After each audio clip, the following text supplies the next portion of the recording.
Sri Ajay Kumar Balaji, Secretary Power, Sri Ravi P. Singh, Chairman and Managing Director Power Grid, Sri P.S.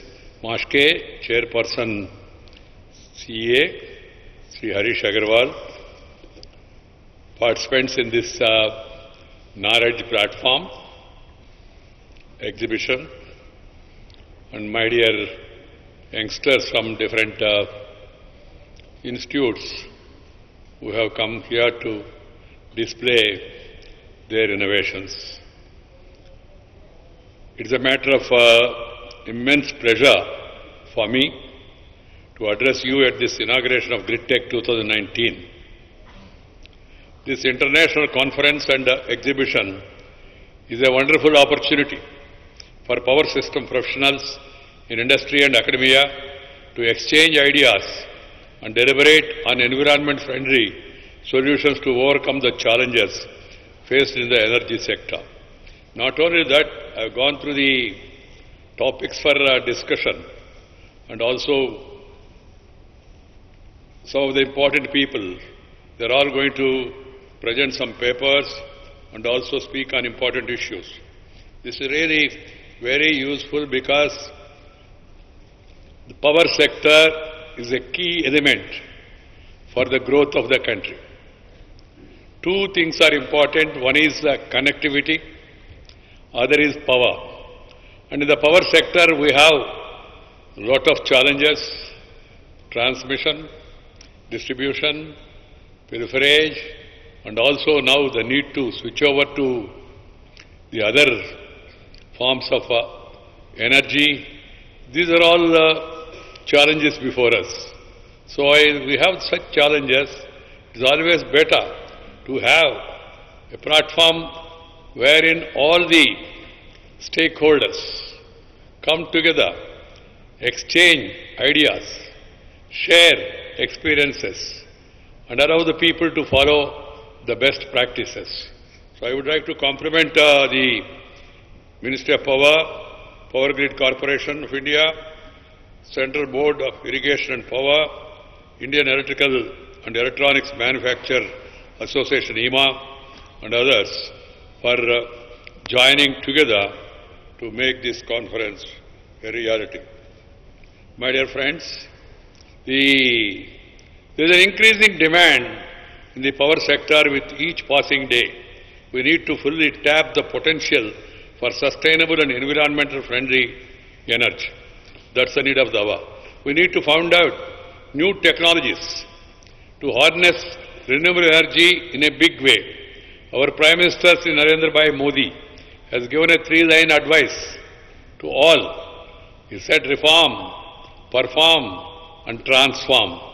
Transform the nation. Transformation for bettering the lives of the people of the country and also of the world. That is our agenda. As you are all aware, India has made an international commitment to decarbonize the electricity generation. Towards this end, India has set a time-bound target of installing 175 gigawatts of renewable energy by 2022, comprising 100 gigawatts solar, 60 gigawatts wind and 15 gigawatts of other forms of renewable generation. With the focus increasingly shifting to clean energy in the recent years, India has become an attractive destination for investment in renewable energy sector. Dear friends, the rapid urbanization we are witnessing has become an irreversible phenomenon and is leading to increased energy demand as also release of greenhouse gas emissions. Urbanization has become a reality worldwide, whether you like it or not, because education, employment, entertainment, enhanced economic opportunities, enhanced medical facilities, they are all there in urban areas. So the urbanization has become a reality. It's an opportunity, but it's also a challenge. And you can't reverse it also, even if you don't like it. Even I have migrated from Rural Development Ministry to Urban Development Ministry, and I was in government. During Vajpayee's government, I was Minister for Rural Development. Subsequently, in Narendra Bhai's government, I became Urban Development Minister because of massive urbanization, there are a lot of challenges that has come in, and one has to find solutions to that. I would like the technologists to not only find new methods of tapping huge potential in the renewable energy sector, but also educate the common man on the need to cut down the GHG emissions. India, like some other countries, is planning to develop solar cities, and I would like the urban local bodies to be in the forefront in adopting renewable energy technologies and converting their cities into renewable energy cities. The renewable energy should be part of the city planning also. I am told that under the solar city concept, it is aimed to reduce the projected demand for conventional energy by 10% at the end of 5 years by enhancing supply from renewable energy sources and energy efficiency measures. My dear sisters and brothers, please note that adequate growth in renewable energy would serve dual purpose. Firstly, it would contribute towards achieving energy security to the nation. It would also address the environmental concerns which needed to be tackled on a war footing. However, the generation of renewable energy has quite a few challenges. Unlike conventional power generation, renewable generation are intermittent and variable in nature, posing a challenge towards maintaining energy balance in real time. It is also has low gestation period compared to conventional generation. Hence, the associated transmission and distribution system should be developed in a suitable manner to facilitate renewable integration. Presently, electricity is flowing across the country through the robust national grid. Without many constraints in the network, I am told that facilitating large-scale renewable energy integration with grid would require more flexible generation from conventional energy sources, grid-scale energy storage facilities, flexible transmission system, and demand-side management through customer participation. Further, distribution sector is the most crucial link in the electricity supply chain.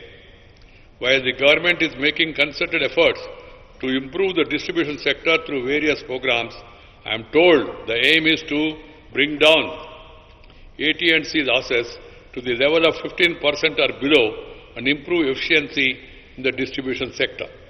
Experience of various countries worldwide has shown that emerging smart grid technologies have the potential to solve the challenges posed by the distribution sector. They can also help in better integration and distribution of large-scale renewable energy. As a matter of fact, several smart grid projects are being undertaken in India. In our endeavor to promote sustainability and clean and green mode of transport, electrical vehicles, EVs, are being encouraged on a large scale. Electrical vehicles have the potential to save energy exchange on crude oil import, foreign exchange. I am also told that the Ministry of Power is facilitating this initiative by formulating necessary policies and regulations to ensure the availability of EV charging and infrastructure for customers. Friends, challenges are many, unprecedented. It is prudent that experts from industry, academia, and policy makers have gathered here to find sustainable solutions to these problems. Further, it is also important for the upcoming young engineers and researchers from technical institutions to keep abreast with cutting-edge technologies. I have been to some of the demonstration centers. I am very happy to see that the youngsters from different IITs and other institutions, they are all coming with new innovations. We must also focus innovations in agriculture sector, because agriculture is the basic culture of our country. Even today, 54% of the people of the country depend on agriculture. A country of India's size, of 130 crore population, you cannot be complacent on food security. As of now, we have surplus food, no doubt. But there are still areas of concern. You have a hidden hunger. You have protein deficiency. You have nutritional deficiency. So we have to find out methods. And also you have to focus on developing homegrown food security. You cannot depend on imported food security. We are not a country like Dubai or Singapore or other small countries. We are a huge country. So keeping that in mind, our constant effort should be to increase food production on a massive scale and diversify agriculture and also add value addition. GridTech 2019 is an excellent platform for evaluation of new ideas in the energy sector through brainstorming by seasoned professionals. I am glad that GridTech 2019 also has a student pavilion. I have been there, and I hope this will give the young students an opportunity to showcase their own innovative ideas. I am hopeful that GridTech 2019 will serve as a platform for continued cooperation between all the stakeholders and will help the power sector to grow and meet aspirations of the common people at large. My dear friends, brothers and sisters, after becoming Vice President, I have been going around the globe. Earlier also as a minister, I have visited some of the countries. Everywhere now there is a new found of enthusiasm about India. India is being recognized and respected on account of three factors. One, of course, our culture, our traditions.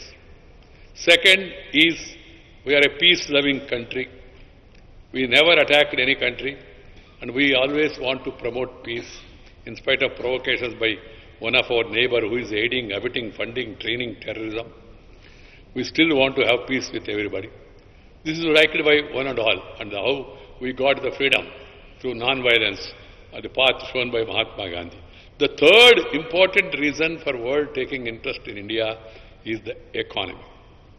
That's an important factor. People want to invest in India. People want to avail the opportunities. That's why, as the Urban Development Minister, I used to receive a number of foreign companies, their representatives and also ambassadors. They want to come and invest in smart cities, in Amrut cities, in housing program, in metro, in moving away from private transport to public transport, and also they are all impressed by PPP model, public-private partnership, and they have seen the huge success of PPP model in airports, in the national highways, and also ports and in other sectors. We are now opening up. We have opened up. Now we are also promoting inland transport. So and with the result we are seeing now in the country, city after city, everybody wants a metro, because metro means very comfortable. I have been minister. I used to come from outside Delhi, from different state capitals, land in Delhi, get into metro and reach the destination Shivaji Stadium within 17, 18 minutes. No tension, only attention. I used to dispose of that day's files also while traveling. But costs are high. Demand is picking up across the country. So we have to come out with new methods, new technologies, new ideas. And we are talking of e-vehicles. E-vehicle idea is very good, pollution-free, but again cost-effectiveness. That is also an important factor that has to be looked into. And moreover, as I told you, today the entire world,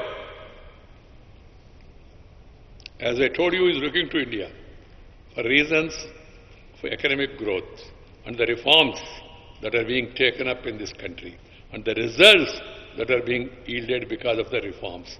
And the way we are moving to online, we are moving towards digital, and we are moving towards a direct benefit transfer. All these things are attracting international attention, ease of doing business and all. My dear friends, here I would like to tell you one thing. Today only I was going through one of the newspaper reports.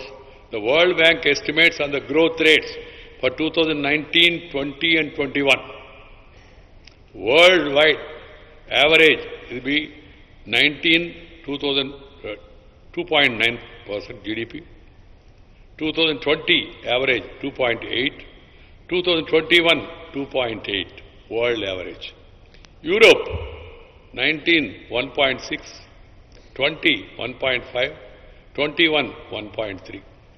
BRICS 5.2, 5.3, 5.3. China, one of the powerful economy, 6.2, 19, 6.2, 20, and 21, 6%. India, that is our country, 19, 7.3, 20, 7.5, and 21, 7.5. Like that it will move on.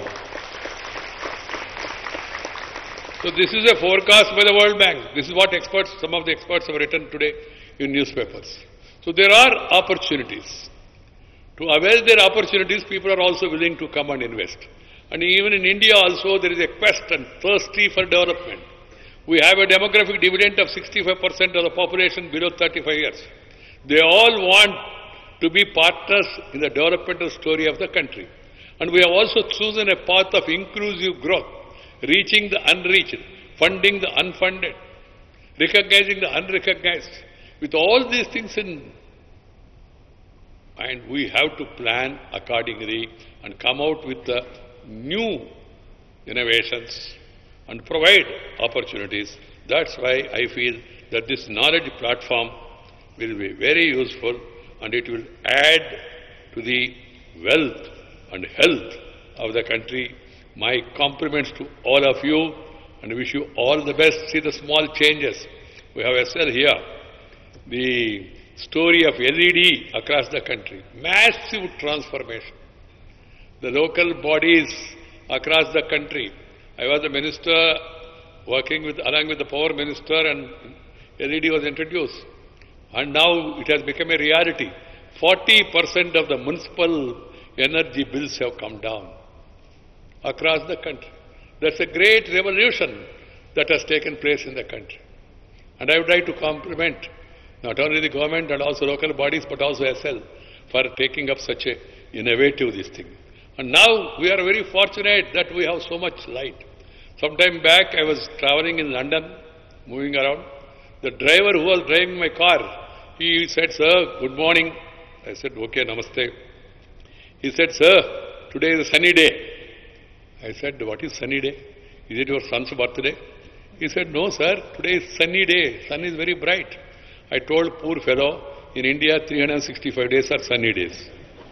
So we have that advantage of nature. We have that advantage of nature. So everywhere, even on individual households, private, public institutions, we must encourage solar. And already solar power has comparatively become cheaper. But there are challenges. So all these challenges, these gaps has to be met. That is possible by pooling of our energies. And I am also happy that some international delegates also are there. They will also be adding to the knowledge here in this 2 days conference. I wish you all the best. Thank you very much. Namaskar. Jai Hind.